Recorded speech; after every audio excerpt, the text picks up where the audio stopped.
topics and opinions expressed on the following show are solely those of the hosts and their guests and not those of W4WN Radio, its employees, or affiliates. We make no recommendations or endorsements for radio show programs, services, or products mentioned on air or on our web. No liability, explicit or implied, shall be extended to W4WN Radio, its employees, or affiliates. Any questions or comments should be directed to those show hosts. Thank you for choosing W4WN Radio. This is Beyond Confidence with your host, Divya Parekh. Do you want to live a more fulfilling life? Do you want to live your legacy and achieve your personal, professional, and financial goals? Well, coming up on Divya Parekh's Beyond Confidence, you will hear real stories of leaders, entrepreneurs, and achievers who have stepped into discomfort, shattered their status quo, and are living the life they want. You will learn how relationships are the key to achieving your aspirations and financial goals. Moving your career or business forward does not have to happen at the expense of your personal or family life, or vice versa. Learn more at www.divyaparekh.com, and you can connect with Divya at contact@divyaparekh.com. This is Beyond Confidence, and now here's your host, Divya Parekh. Good morning, listeners. Tuesday morning, and I love being with you. So, hope you had great celebrations over the weekend. I know we did. And at the same time, our hearts went out to what happened. So just want to take a moment to recognize what happened over the weekend. And at the same time, have celebrations to the freedom that we enjoy. And a big thank you who made that possible. And to each and every one of my listeners, thank you to those who have bought our books, The Entrepreneur's Garden and Expert to Influencer, because without you, we would not have been possible to take partial profits from our books and share it out with entrepreneurs across the globe. So thank you, thank you, thank you. And for those who have not bought it, please get a copy of those books today because they will help you. The Entrepreneur's Garden will help you from A to Z to getting your business going. And if you already have your business going, increasing the profits for your business. And Expert to Influencer, it helps you become the authority that will position you as the trusted advisor to your high value prospects. And the best part of it is that you're part of something big. Not only you're getting value, you're also helping us help entrepreneurs across the globe because we take partial profits from those books and share it out. So thank you.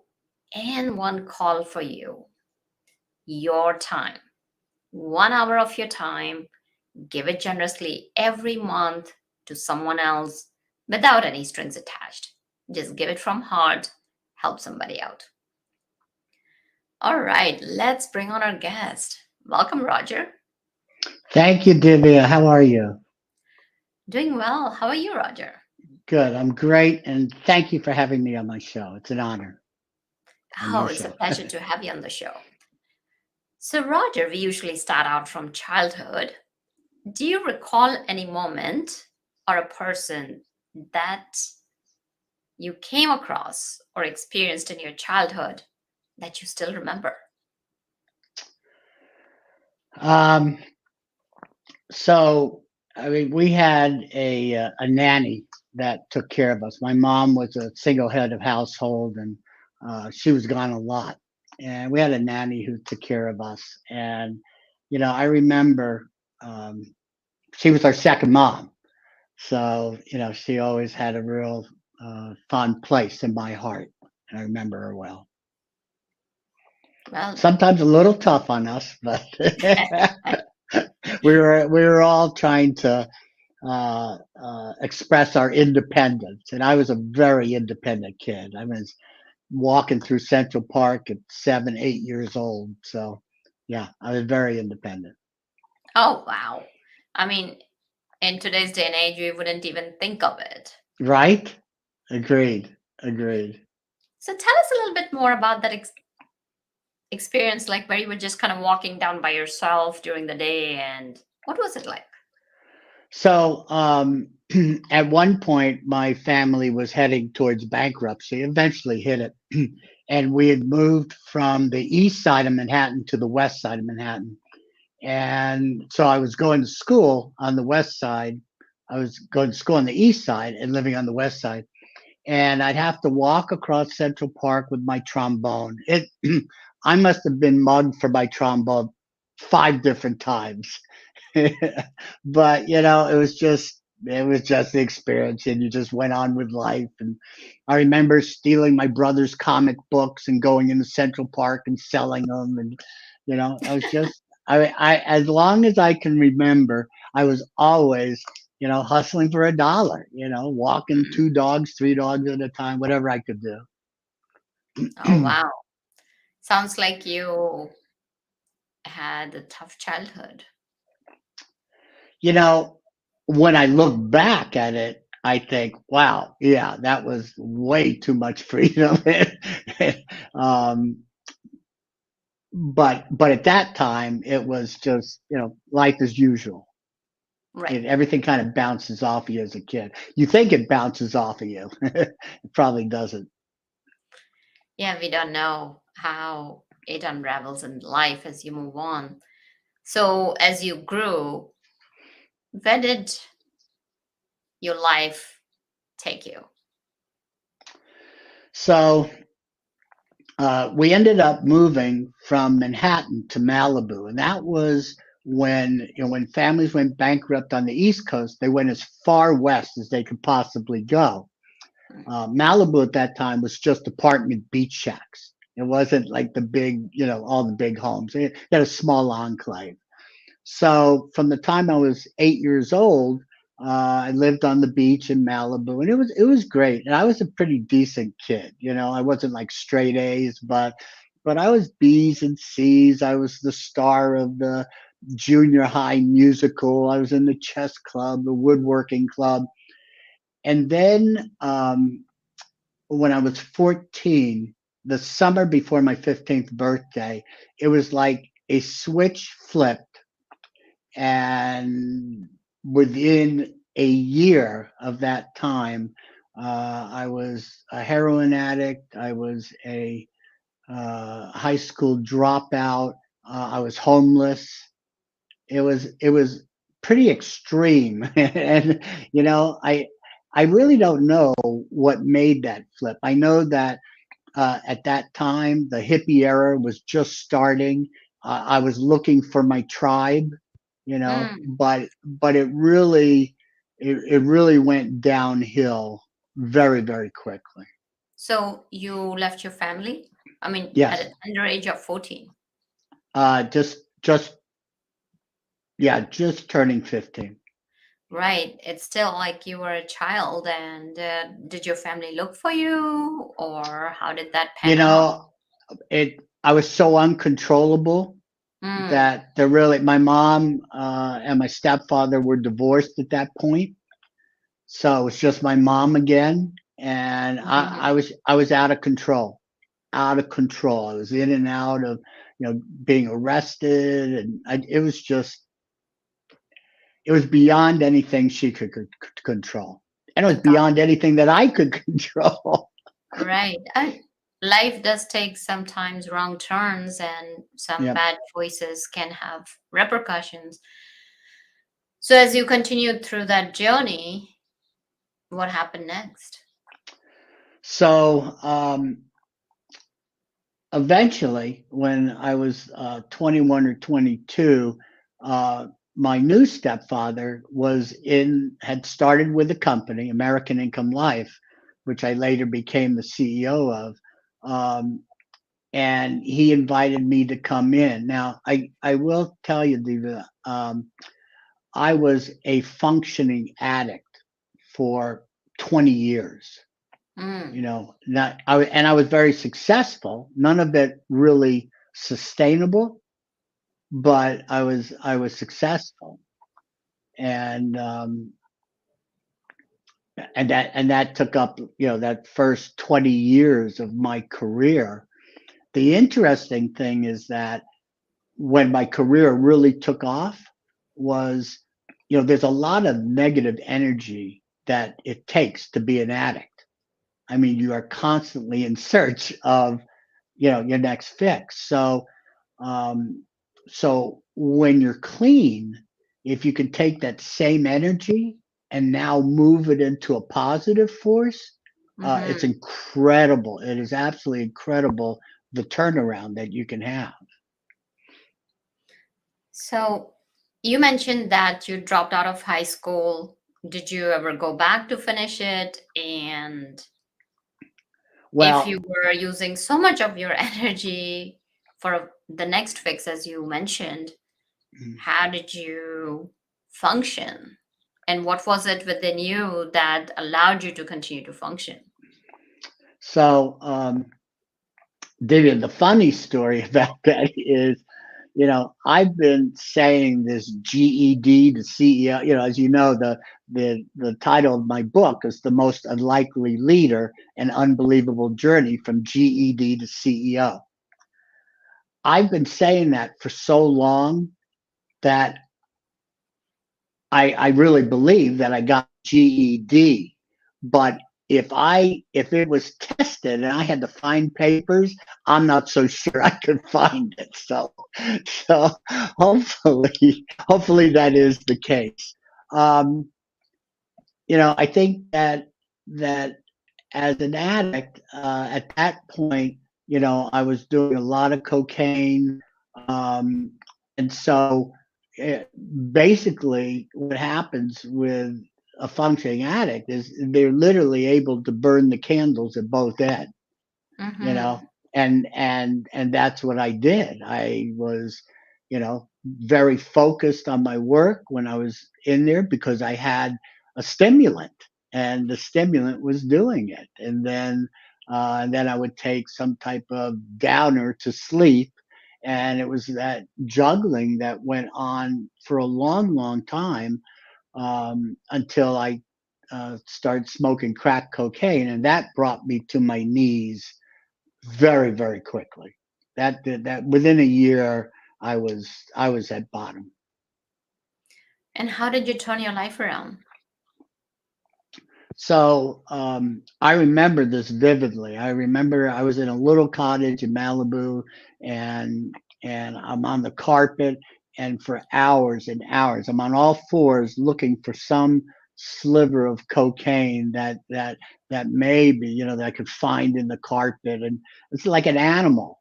And I thought, if this is what life's about, I can't do it. I don't want it. And I remember going downstairs, walking into the ocean, and through blessings, um, I'm here to I'm here to talk to you.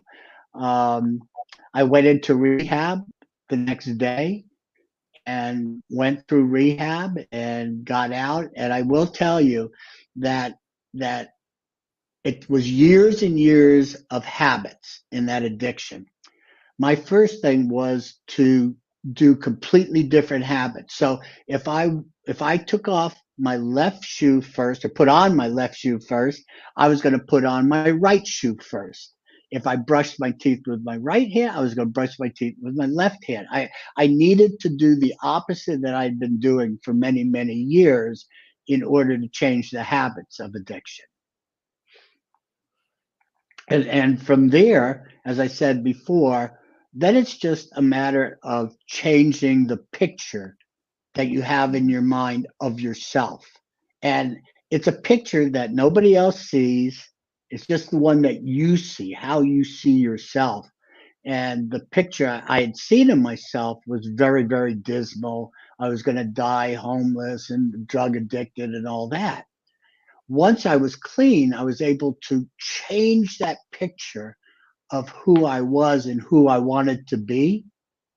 And when I did that, it's like it becomes like a self-fulfilling prophecy. If you see yourself as successful, being successful, and sustaining that success, then you continue to work towards that. And that turns it around, or turned it around for me. Yeah, definitely. And it does make sense because it's not about how others see you, it's how you see yourself. Because when Yes. you see yourself as that successful person, when you have that drive and having that why, that it's not for someone else, it's for me. I'm committing to myself. It's not Correct. for my parents or for spouse or for friends or for anybody else. It's just Correct. for me. Correct.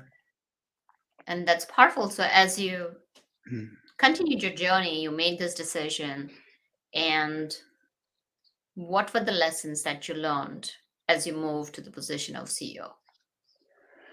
You know, I was very fortunate to have multiple mentors in my life, and and they were all great mentors, and with the aggregate of all three, you know, I learned some great wisdom. So, like my stepfather was my first mentor, and you know, he taught me about the whole sales process and how to close and how to assume the close, and you know, how to run an agency. And so that was like the foundation. And then the founder of the company was one who taught me about, you know, social injustice, and fighting that social injustice, and that if you're going to take out of the community, you put back into the community. He taught me about patience, and looking for the best in people, you know, when they can't even see it in themselves, as he had done for me. And then Mhm. my third mentor was the CEO of the holding company, and he taught me some things, that just these lessons that I learned, that they were able to teach me, are ones that I carried through life. So there were three different things he taught me. One was, he said, "Listen, respond, don't react." And up until that point, as a leader, I was like putting out fires, right? And Mhm. so he said, just step back from the situation, look at it logically, and then respond to that, which was, you know, which was monumental. He said, nothing's as good as it seems, and nothing's as bad as it seems. And when you start off in anything, it's like the highs are very high and the lows are very low. You know, like a salesperson, you can sell your first four people and you think, man, I'm the greatest salesperson in the world.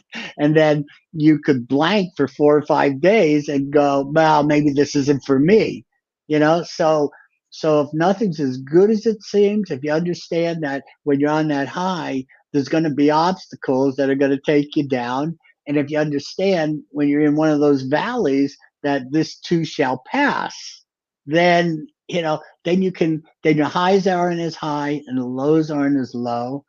And then the last thing he taught me was that when you're trying to motivate people, you know, you can use emotion and you can be positive, but when it's a negative situation, use data.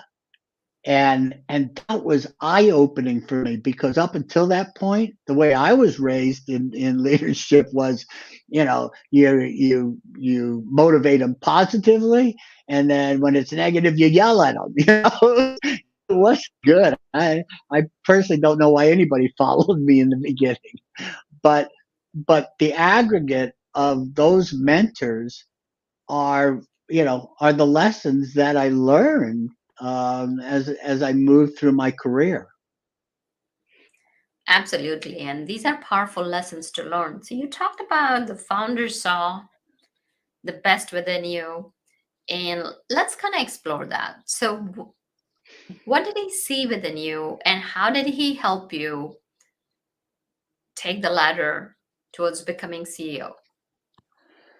Well, you know, I, I I can't tell you why he saw something in me, No, because I'm not saying why he saw. I'm asking you, what did he see?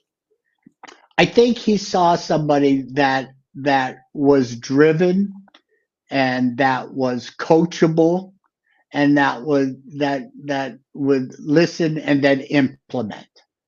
I think that's what he saw. He saw that people gravitated towards me and that I could get results. Those are the things he saw. Mhm. In the beginning, I was so crazy and wild. It was like it was hard for him to really control me because once again, I was a functioning addict. So everything I was doing was not sustainable. But but he saw those things in me, and eventually, when he retired, then he had asked me if I wanted to run the company, and Mhm. that's how it came about. So. Um, Thank goodness he was able to see those things because, like I said, I sure couldn't. Absolutely. And that's the beauty is seeing things in people that they don't see because it's important and that's how we can pay it forward, help others Yes. because it's always hard.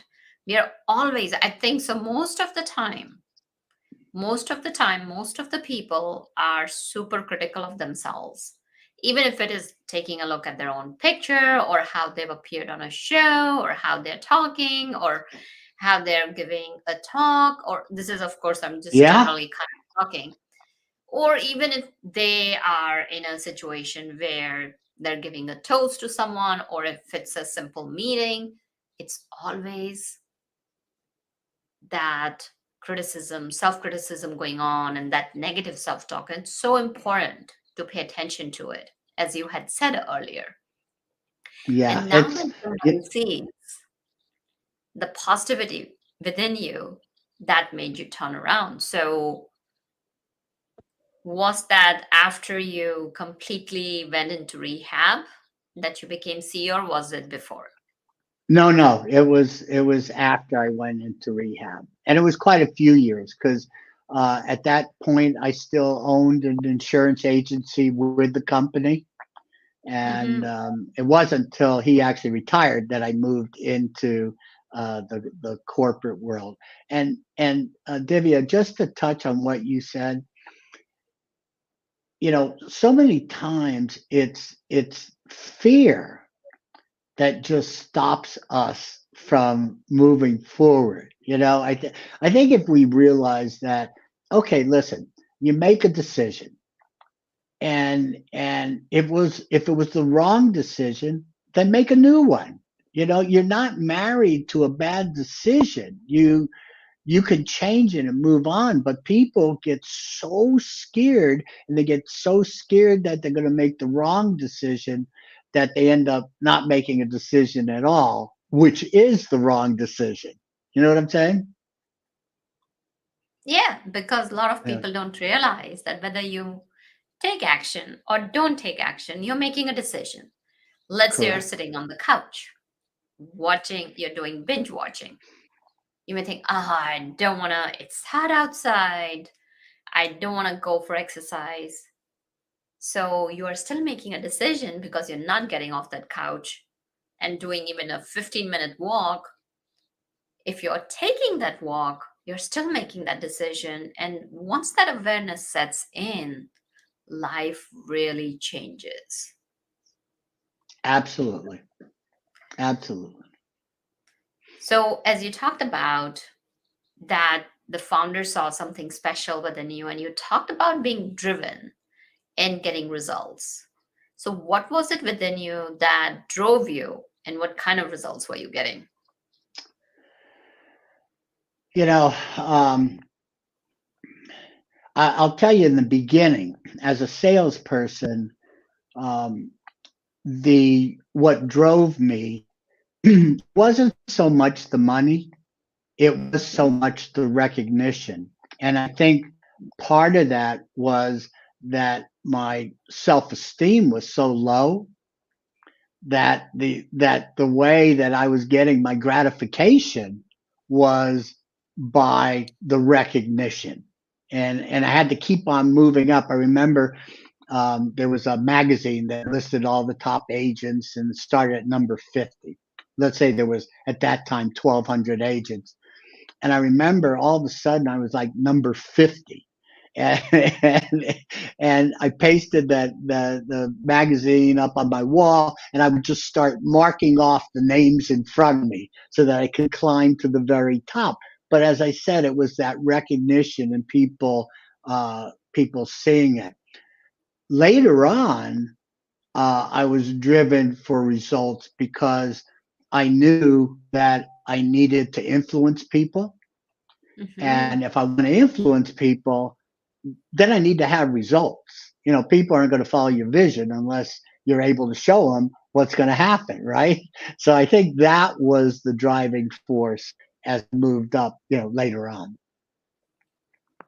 Definitely, because people are looking for a leader who has traveled the road that they want to travel and achieved Correct. the results they want to achieve. So, as you transition into CEO, what was your vision then? And did you bring any changes to your company? Major changes, major changes. So at that time, the company was writing about $48 million a year. My vision was to bring it up at that time to 100 million. I wanted to double it. And it's interesting, just a quick lesson in here was that when we got close to 100 million as a company, I got like to 98 million. Then then all of a sudden it started to go down 97, 96 million. And I'm going, I can't believe it. I'm so close. Lesson, lesson. I changed the goal that next year to 250 million, and we blew past the 100 million. So, obviously the lesson there is you get close to your goal, you better move the goal line there so that you can go beyond it. Um, so that was kind of like I said, that was my first goal. And then it was to take it to 250 million. We had about 1,100 salespeople when I took over. When I left, we had almost 8,000 salespeople. And I think we kind of changed the thinking of, we're an insurance company trying to recruit people versus, okay, we're a recruiting company that, is going to sell insurance. And when we kind of changed our mindset, it just changed everything about the company. We were able to recruit many, many salespeople. And the more salespeople we had, obviously, the more growth we had, the more management we were able to bring in, the more leaders that we were able to train, the more we were able to grow. And that's what we did. There were some other more technical changes that we did, which were big. It allowed us to achieve our goals, but a lot of it is how you think of things. You know, Absolutely. even, And e oh, go ahead, Demi. what a power statement that up your goal, because what happens is as you start getting close to your goal, you start settling into the zone of comfort. And when you're in your comfort zone, you're not continuously pushing yourself. So as you talked about like changing the model of the company, that let's bring on more salespeople. Can you share with our listeners what was the turnaround and were you able to retain the top talent? Um, so we were really able to turn that around. I would say in about 2 years from the time we Mm, started the process, we started seeing big growth. And it wasn't when I say that I'm talking about 15%, 20%, years. We were really having some good growth in there. Um, Retaining talent is always a tough thing, and it's tough in sales, and it's tough when it's strictly commissioned. And at that time, it was mostly evenings and weekends, and it was mm, driving. I mean, if you could just put a checklist of all the negative things that, absolutely. And was that it only commission based? yes, yeah, it was Oh, commission wow. based. So So especially it, in that event, like, if it was only commission based, so give us some nuggets because there are still people out there hiring people on commission based only. What was it that, first question, have you attract? And then second, keep them motivated so that they were performing because they were performing, otherwise your company wouldn't have grown. Right. Um, so in our case with insurance, you had renewals. So it wasn't not only what you were going to make today, but it was what you were going to make off of what you did today for the years to come. Not only Mhm. for you, but for your families and your families to be, because the renewals were vested for life. So, so as long as we could keep that picture in front of them, that this is what I made today, and this is what I'm going to make, in the years to come for what I do today. And there was enough salespeople in the company that were getting renewal checks every month for what they did years ago.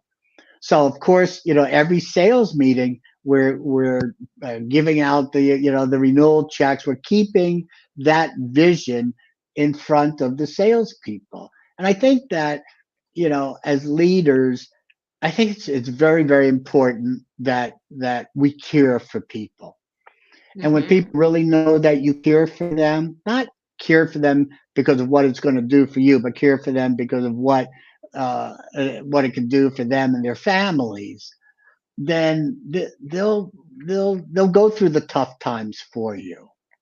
And I think that was it. I had a saying, where anybody who joined leadership, they were the dragon slayer, and the dragon slayer was the person who would go out and help that new salesperson overcome their fears. So Mhm. whatever they were fear of, when I started, I was I had a hard time selling people that were in their 50s and 60s because I was like 22 years old, and I'm thinking, what do they think I know about this, right? So Right. so it was like my stepfather who took me out and said, listen, that's all we're going to see today is people over 50, and I'm going to help you overcome your fears. Well, that's that dragon slayer mentality, and I think that if you take on a role of leadership, and this isn't only in business, this is family, this is in anything, that if you take on that role, then it also becomes your responsibility to help the people that you're leading overcome their fears, because Mhm. fear is what stops us from progressing. Absolutely. I really like that, Dragon Slayer. So now, okay, they've overcome their fears, and you talked about sales. In the sales process, do you have any tips for people, especially for those folks who are commission based only? Because now you're doing cold calling. You don't have anybody, not like in a warm, fuzzy lead where you have nurtured the lead for quite some time. They're Right, into right. you. So, what Yeah, would you say? it's ours was a one call close. So it's not like, the first appointment was rapport, the second appointment was, fact find, all that stuff. It was a one time thing. Um, I'd go back to that saying, nothing's as good, nothing's as good as it seems, and nothing's as bad as it seems. That's where I would start. Okay. And then the other thing for me, I almost brainwashed myself. In my mind, if I saw this many people, I was going to sell a certain amount of those people. They may not come in the order I want, but that was what the numbers were going to provide. So, so in my mind, I sat and goes, okay, well, then this is, if I take the money I made and take the hours I work, this is how much I'm making an hour. If I go out, it doesn't matter whether I sell. If I put in the time, I'm going to make this amount of money. And, even though it's a game that you play with yourself, it helped me to sustain it, because then it just became, okay, all I got to do is do the numbers. I will say, in sales there is more negatives than positives, so you really have to work on making sure that you're feeding yourself positive stuff. I will also say one other thing, which is it's your responsibility to shore up your belief system. So what you need to do is you need to be able to believe in yourself. You need to be able to believe in the product. You need to be able to believe in the company, and you need to be able to believe in your leadership. Those four things. But it's really up to you to to make sure that when you're getting the cracks in that foundation, and there will be cracks in the foundation, that you're doing things to shore up the belief system. If you're not sure about the product, you got some competition, then go talk to your leadership, talk to your company, find out what you need to know, get the knowledge that you need to be able to handle the objections. But it's not somebody else's responsibility to make sure you, but it's up to you to make sure that you're constantly believing. And if you're not firm on that, you're going to get cracks in your foundation that's going to cause issues. It's good stuff. So, Roger, tell Thank you. absolutely. So, tell us about your book, and if people wanted to connect with you, where could they connect? So once again, the title is The Most Unlikely Leader, an unbelievable journey from GED to CEO.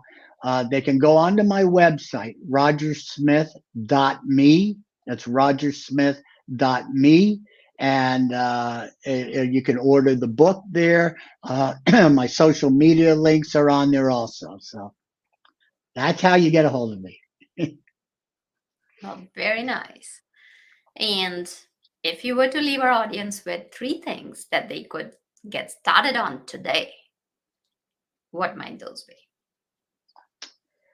I would say to you that the first thing I would say is burn your bridges. And I know you might have been told don't ever burn your bridges. I'm telling you, burn them. And what I mean is that you're going to hit obstacles that are insurmountable. And when you hit those, if you have a plan B or an escape hatch, chances are you're going to take that and you're not going to realize your dreams. But if you sit there and burn that bridge behind you so that the only path is forward, it is amazing how creative that you can get to overcome that obstacle. Go over it, go around it, go through it, but just keep on that path forward. The second thing is that as you go on that path forward, you're going to hit those obstacles. If you make the decision to stop that journey, then you've made the decision to fail. But if you continue on that road, then what's going to happen is you're going to look back and you're going to go, okay, that was just a bump in the road, right? That wasn't a failure. So just keep on that journey. Keep on moving forward. And then last is don't don't be afraid. Don't be paralyzed by fear. The worst, as I said before, the worst that can happen is you got it wrong and you get another chance to do it right. But don't be paralyzed because that's going to keep you in a place where you can't go forward.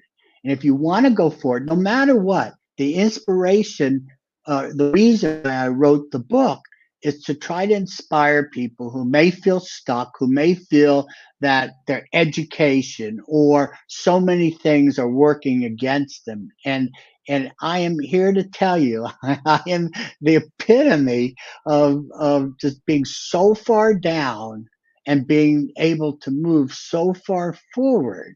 And you can do that no matter where you are, no matter how stuck in your life, just make the decision to move forward and then don't look back.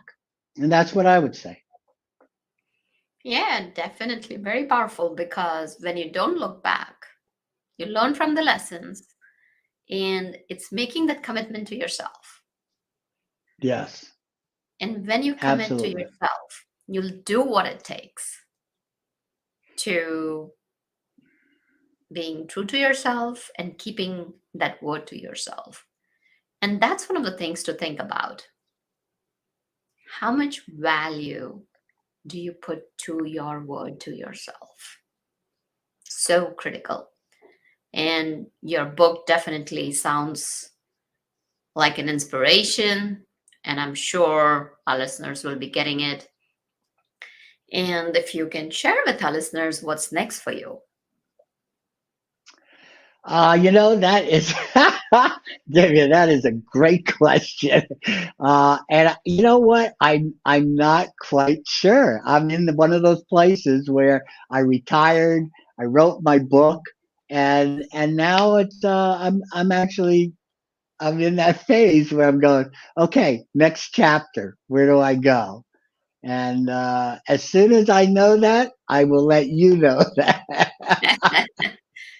Well, I am positive it will be something fun and something great that'll be helping Thank you. others. So we wish you the best in the Thank you, next Divya. phase of your life of retirement. Everybody deserves it.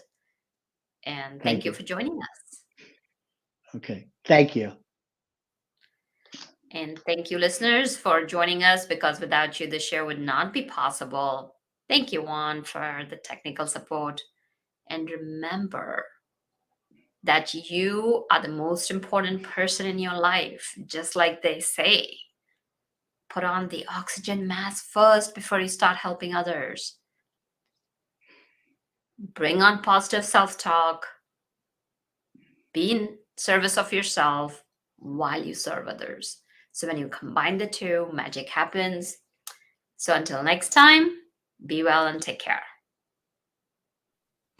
Thank you for being part of Beyond Confidence with your host, Divya Parekh. We hope you have learned more about how to start living the life you want.